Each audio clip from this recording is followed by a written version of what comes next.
Ladies and gentlemen, you see, when someone suddenly turns against you, it's rarely about what you did. It's about what you represent. Human beings are mirrors of each other, constantly reflecting back the hidden aspects of our own psychology. And the most fascinating, and often painful, part of this dynamic is that most of it happens unconsciously.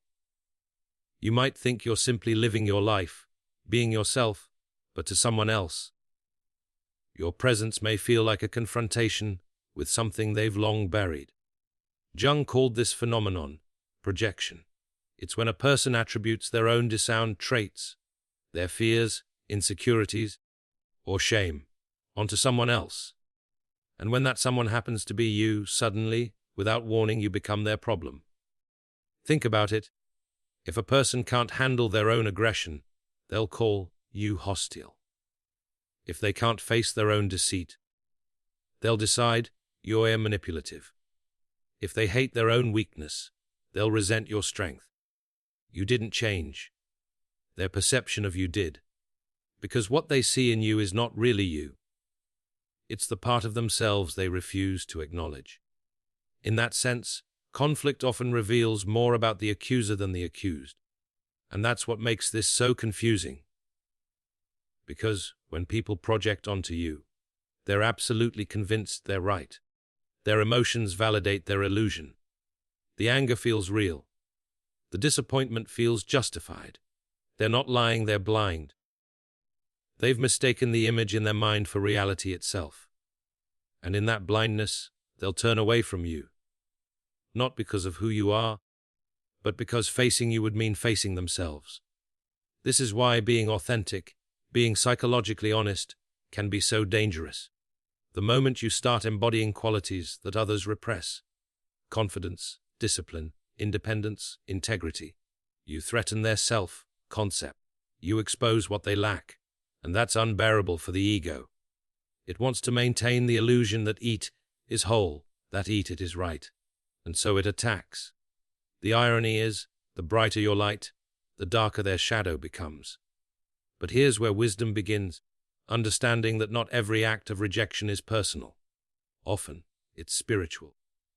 You're acting as a mirror in someone else's process of self-confrontation. They may hate you for it. They may twist your intentions. But in some strange way, you've become a catalyst for their inner awakening, whether they ever recognize it or not. That doesn't mean you must tolerate disrespect or remain entangled in toxicity. Quite the opposite. It means you must learn to stand firm in truth without internalizing other people's distortions. When someone projects onto you, your task is not to convince them otherwise. It's to stay clear enough within yourself to know what is and isn't yours to carry. That's what maturity is, holding onto your integrity, even when others lose sight of theirs. And perhaps that's the quiet strength life demands of us. To understand that when others turn against you, it might not be punishment, but revelation. It's showing you who's still trapped in illusion and who's ready to see truth. So, don't always rush to fix the misunderstanding. Sometimes, the best thing you can do is to stand still and let their projections fall away on their own.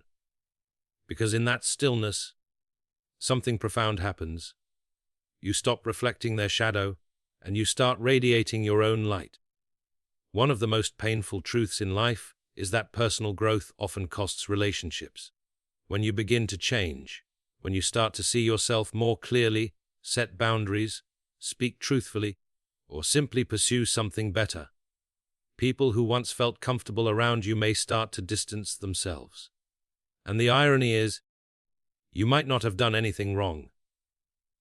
You just stopped playing a role that kept others comfortable. You stopped living according to an unspoken emotional contract that said, "I'll stay small so you can feel big. I'll stay quiet so you can stay secure." The moment you break that contract, the balance shifts, and the shift threatens everything they've built around you.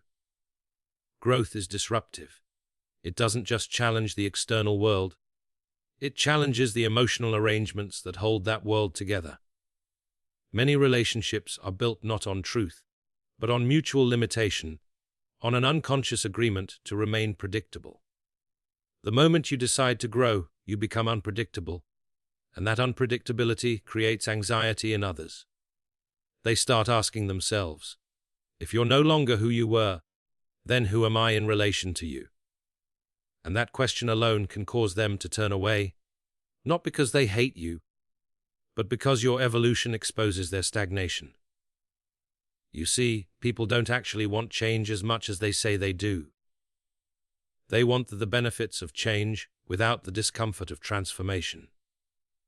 When you start embodying the courage they haven't cultivated, or the discipline they've avoided, you silently hold up a mirror to their potential. And that's often unbearable. They begin to feel judged by your existence. Not because you're judging them, but because they're judging themselves through you.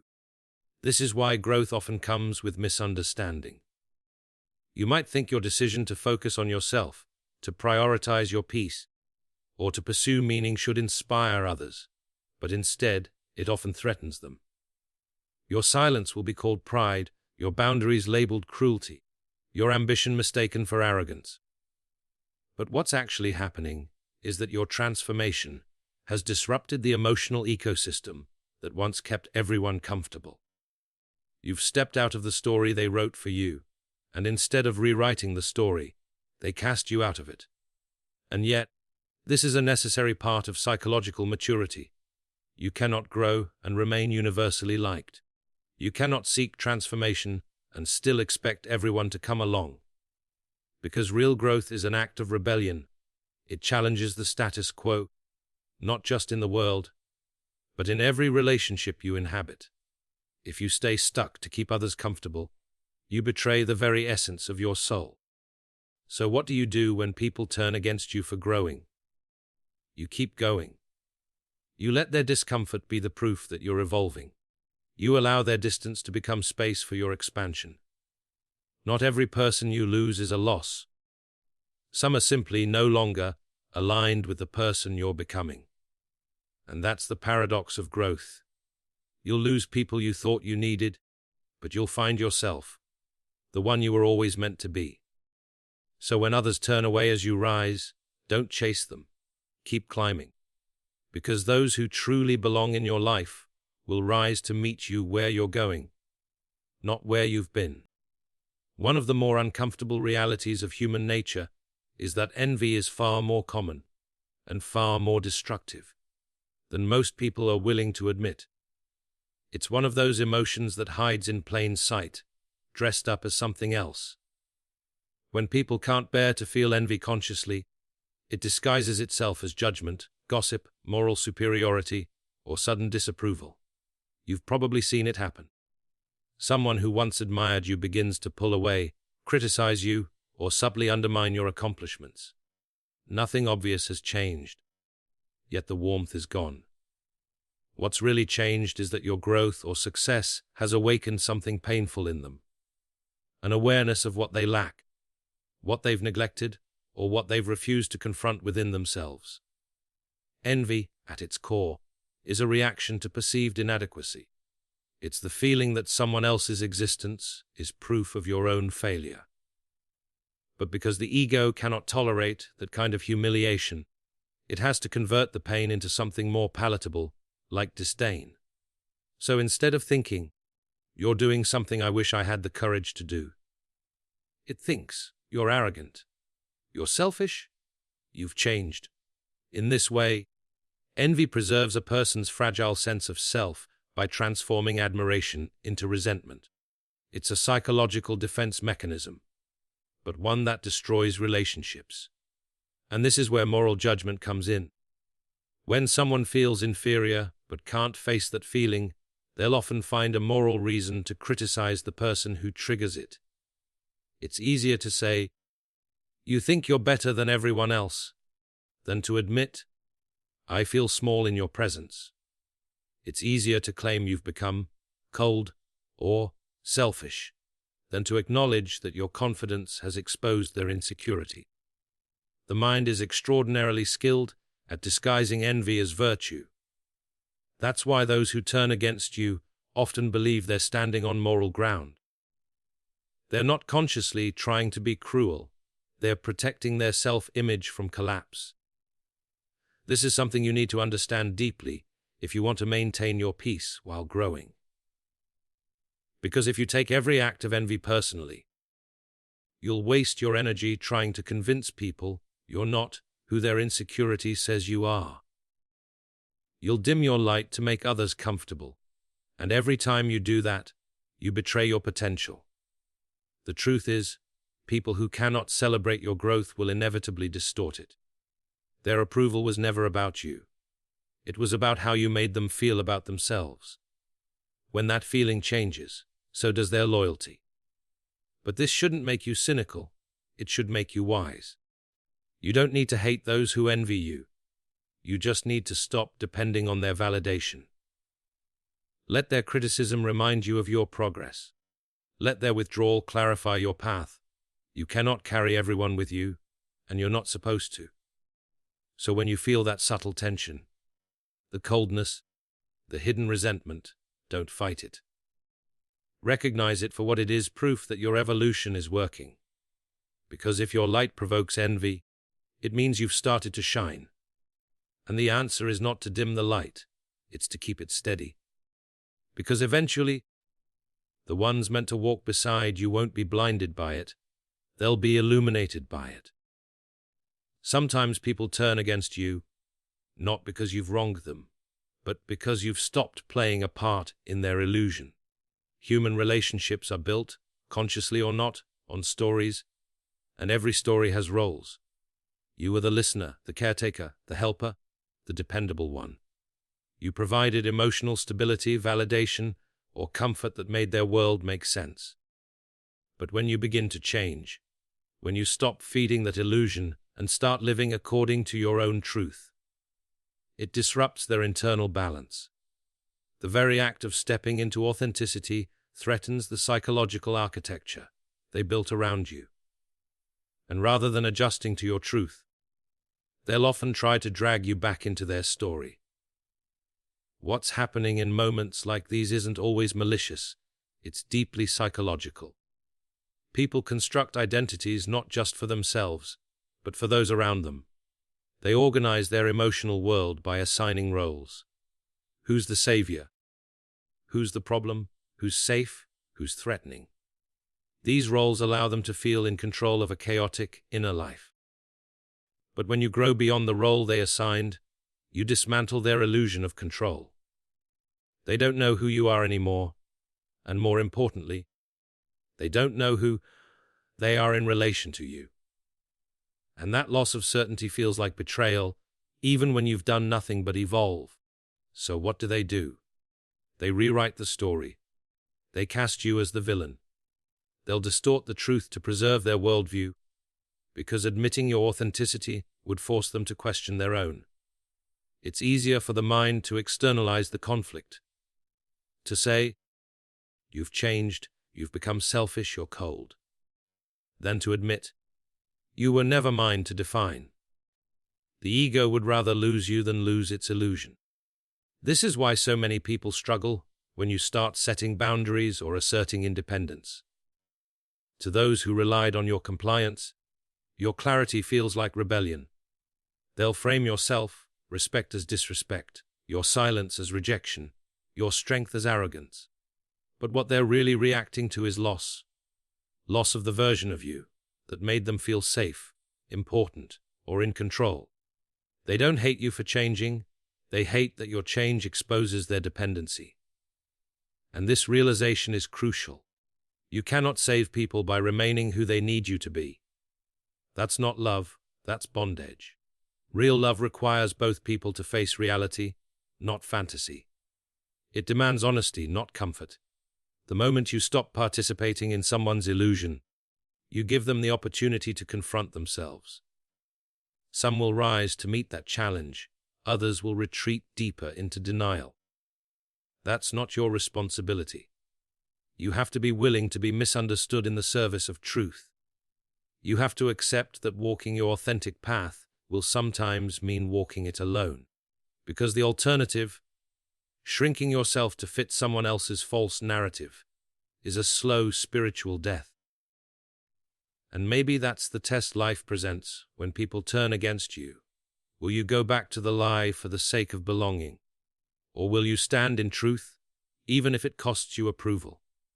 Because in the end, you can live without being liked, but you can't live without being real. It's an unsettling truth, but most people don't actually see you. They see a mental image of you.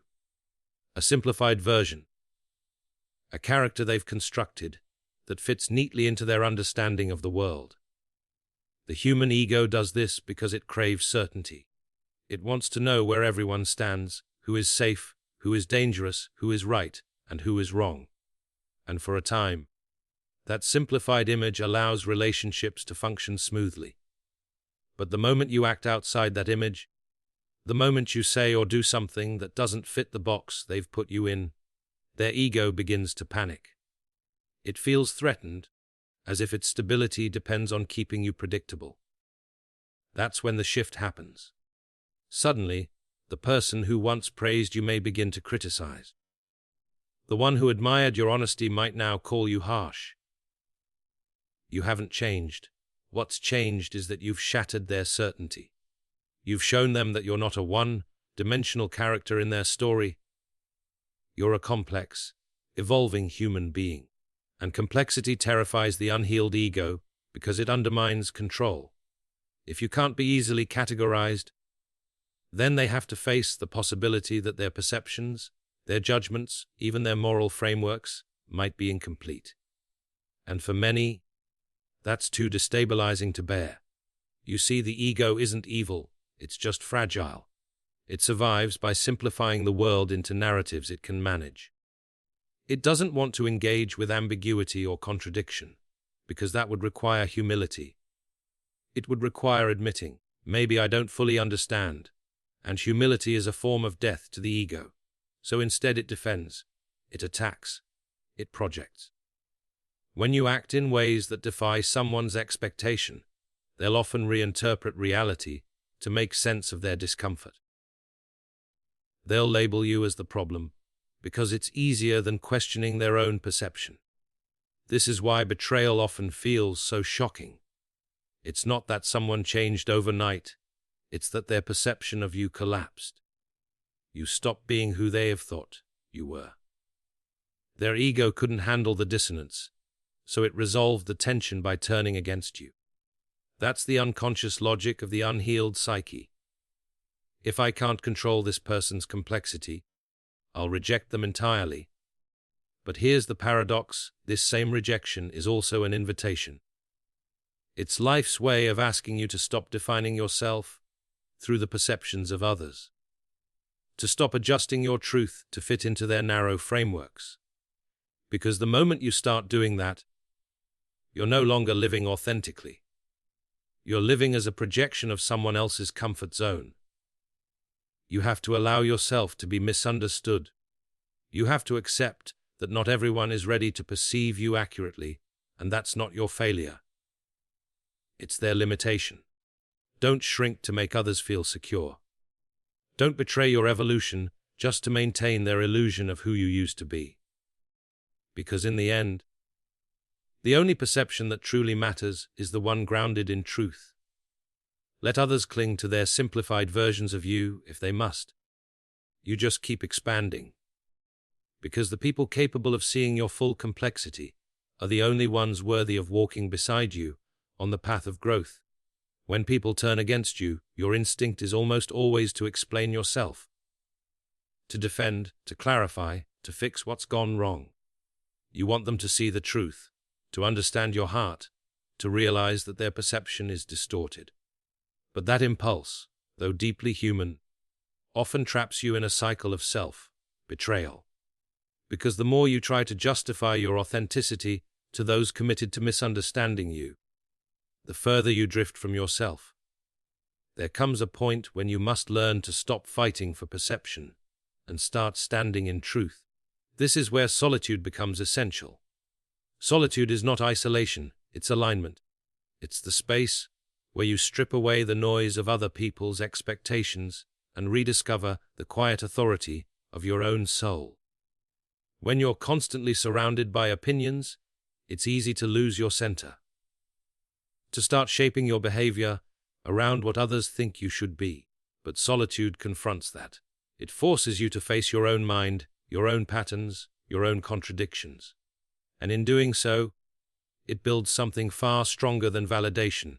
It builds clarity. Clarity doesn't make you invincible, but it does make you steady. You stop reacting to every emotional storm around you. You stop chasing approval, because you realize how little it's worth if it demands the death of your integrity. You begin to understand that peace is not the absence of conflict, but the presence of alignment, the quiet knowing that you are living in accordance with something true, even if it costs you applause. There's a strange kind of strength that comes from being misunderstood and choosing not to retaliate. It's not weakness, it's mastery. It means you've reached a point where your self-worth is no longer negotiable. When you can hold your ground without resentment. When you can remain calm while others project, accuse, or abandon. That's when you've transcended the power they once had over you. You're no longer driven by the need to be seen correctly. You're driven by the need to live truthfully. And it's precisely at that point that everything begins to fall into place. When you stop running from solitude, you discover it was never punishment. It was preparation. It's where you build the emotional and spiritual resilience to walk alone if you must. It's where silence teaches you more than words ever could. That you don't need to prove your worth to anyone who cannot recognize it. Because truth has a way of revealing itself over time. The people meant to understand you eventually will, and the ones who never could were never meant to define you in the first place. So when they turn away, let them. When they misunderstand, let them. When they build stories that don't resemble who you are, let them. Because your task isn't to manage perception. It's to live in alignment with reality. And when you do that, you stop needing the world's permission to exist as yourself. In the end, silence becomes your greatest defense, and presence your greatest revenge. Because nothing is louder, nothing more unshakable, than a person who has found peace within themselves and no longer needs to explain why they deserve to stand there.